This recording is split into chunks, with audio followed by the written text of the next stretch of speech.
জয় রাধা মাধব। স্বপ্নের ফলাফল বিচার চ্যানেলটিতে জানাই আপনাদের সুস্বাগতম। বন্ধুরা, আজকের স্বপ্নের বিষয়টা হলো স্বপ্নে কলা গাছ দেখলে কি হয়। হ্যাঁ বন্ধুরা, আজ আমি আপনাদের স্বপ্নের মধ্যে কলা গাছ দেখতে পাওয়ার ব্যাখ্যা বলতে যাচ্ছি এবং তার সাথে সাথে এটাও বলবো স্বপ্নের মধ্যে কিভাবে বা কী অবস্থায় কলা গাছ দেখতে পেলে আপনাদের জীবনে কি ঘটবে তা নিয়েও বিস্তারভাবে আলোচনা করব। তাই মনোযোগ সহকারে দয়া করে ভিডিওটি পুরো করে দেখবেন, যাতে আপনারা স্বপ্নের ব্যাখ্যাটি ভালোভাবে বুঝতে পারেন। জ্যোতিষ শাস্ত্র মতে প্রত্যেকটি স্বপ্নেরই কুফল এবং সুফল রয়েছে। বন্ধুরা, যখন আমাদের রাশি বা গ্রহ খারাপ স্থানে অবস্থান করে তখন আমরা খারাপ এবং অশুভ স্বপ্ন দেখতে পাই, যার প্রভাবে আমাদের জীবনে আসে দুঃখ, কষ্ট, ঝগড়া, ঝামেলা ইত্যাদি। এবং যখন আমাদের রাশি বা গ্রহ ভালো স্থানে অবস্থান করে তখন আমরা ভালো এবং শুভ স্বপ্ন দেখতে পাই, যার ফলে আমাদের জীবনে আসে ধন, মান, সুখ, সমৃদ্ধি ইত্যাদি।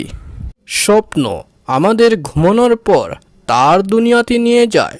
তখন আমরা স্বপ্নের মধ্যে অনেক জিনিস দেখতে পাই। স্বপ্নশাস্ত্র মতে ভোর 3টা থেকে 5টার ভিতরে ব্রহ্ম মুহূর্তের সময় থাকে। তখন আমরা কোনো স্বপ্ন দেখতে পাই, তখন সেই স্বপ্নগুলি সাধারণত ফলে যায় বা সত্য হয়ে যায় এবং স্বপ্নশাস্ত্রে তার অনেক প্রমাণ রয়েছে।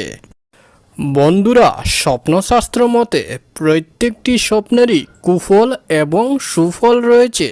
তদ্রূপ স্বপ্নের মধ্যে কলা গাছ দেখতে পাওয়ারও কিছু শুভ এবং অশুভ লক্ষণ রয়েছে।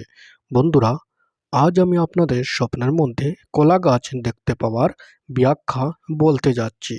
হ্যাঁ বন্ধুরা, যদি কোনো ব্যক্তি স্বপ্নের মধ্যে কলা গাছ রোপণ করতে দেখে, হ্যাঁ বন্ধুরা, যদি কোনো ব্যক্তি স্বপ্নের মধ্যে কলা গাছ রোপণ করতে দেখে তবে ইহা স্বপ্নশাস্ত্র মতে খুবই শুভ স্বপ্ন হিসাবে গণ্য করা হয়। হ্যাঁ বন্ধুরা, এই ধরনের স্বপ্নকে খুবই শুভ এবং ভালো স্বপ্ন হিসাবে গণ্য করা হয়। এই ধরনের শুভ স্বপ্নের প্রভাবে ওই স্বপ্নদ্রষ্টা ব্যক্তির জীবনে অর্থের আগমন হইবার প্রতি সংকেত মনে করা হয়। হ্যাঁ বন্ধুরা, এই ধরনের শুভ স্বপ্ন দেখার কারণে স্বপ্নদ্রষ্টা ব্যক্তির জীবনে ধন, সম্পদ এবং অর্থ প্রাপ্তি হইবার প্রতি সংকেত মনে করা হয়। বা যদি কারোর মনে কোনো প্রশ্ন থেকে থাকে তবে আমাদের কমেন্ট করে নিশ্চয় জানাবেন এবং যাওয়ার আগে ভিডিওটি আপনার বন্ধুবান্ধবদের সাথে শেয়ার করবেন, যাতে তারাও এই স্বপ্নের ভিডিওটি দেখেই উপকৃত হতে পারে। বন্ধুরা, যারা নিজের মাতা পিতার সেবা করেন তারা ভগবানের খুবই প্রিয় হন এবং ভগবানের আশীর্বাদ ওই ব্যক্তির উপর থাকে। কোনো অশুভ শক্তি ওই ব্যক্তির কোনো ক্ষতি করতে পারবে না।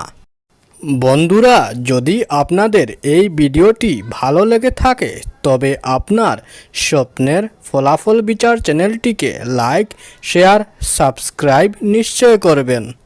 আপনাদের আশীর্বাদ এবং ভালোবাসার কারণেই আজ আমি আপনাদের কাছে স্বপ্নের ভিডিও নিয়ে আসতে পারছি এবং আশীর্বাদ রাখবেন বন্ধুরা, যাতে আমি আগামী দিনেও আপনাদের জন্য আরও ভালো ভালো স্বপ্নের ভিডিও নিয়ে আসতে পারি। এবং ভগবানের কাছে প্রার্থনা করি বন্ধুরা, যাতে আপনারা সবাই সুস্থ এবং ভালো থাকেন। তাহলে আজকের মতো চলি বন্ধুরা। জয় রাধা মাধব।